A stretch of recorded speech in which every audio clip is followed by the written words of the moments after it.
Pembangunan Taman Terbuka Hijau yang berada di kawasan Jalan Teluk Tiram Ujung, Banjarmasin Barat atau berdekatan dengan SMP Negeri 4 Banjarmasin yang telah dianggarkan di tahun 2021 oleh Dinas Lingkungan Hidup Banjarmasin sebesar 50 juta kada bisa dilanjutkan lantaran adanya ancaman dari oknum yang biasa mangkal memanfaatkan tempat tersebut.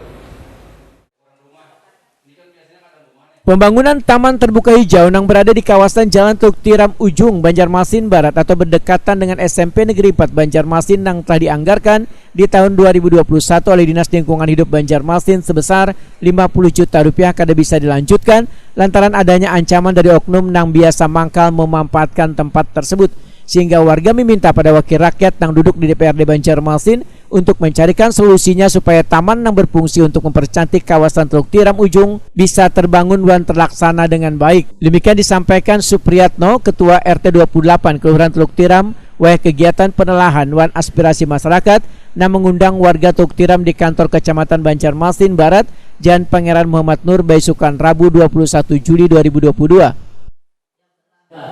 Nah, karena nggak ada pemecahan dari teman-teman yang mangkal di situ, terus nggak bisa diteruskan, bahkan kita diancam bayar berapa kali kita mau dipukul.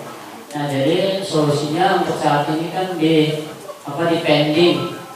Nah, kami mengusulkan kepada anggota dewan yang duduk di sini, bagaimana pemecahannya? Soalnya Ulun sebagai ketua RT itu riskan loh. Kadang-kadang dari tamu jauh-jauh tuh diminta uang, dibajak gitu. Bahkan warga kami sering diminta uang yang diriskan loh. Nggak tahu pagi, siang, sore, malam, tiap hari loh. Jadi kami bingung. Nah, kami nggak bisa menyalahkan siapa-siapa karena takut bahkan kita sendiri bahkan nyawa taruhannya. Anggota DPRD Banjarmasin Dedi Supian Wetakuni Prima TV sangat menyambut baik adanya laporan warga terkait adanya salah satu kawasan yang dijadikan tempat berkumpulnya oknum yang dianggap meresahkan warga di sekitar.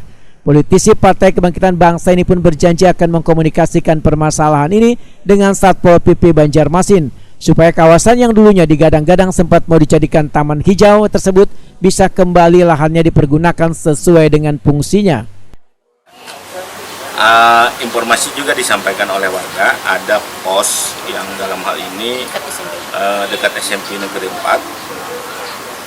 Nah, itu banyak berkumpul warga sekitar beserta orang luar yang informasinya saat ini itu digunakan sebagai mangkal preman. Nah, yang sangat meresahkan warga. Nah, ini akan menjadi PR kami beserta Satpol PP. Kita coba akan komunikasikan, kita coba akan tertibkan. Kalau perlu nanti lokasi atau lokus tersebut kita jadikan taman atau mungkin pemerintah kota lebih tahu kegunaannya untuk apa yang lebih baik. Gitu.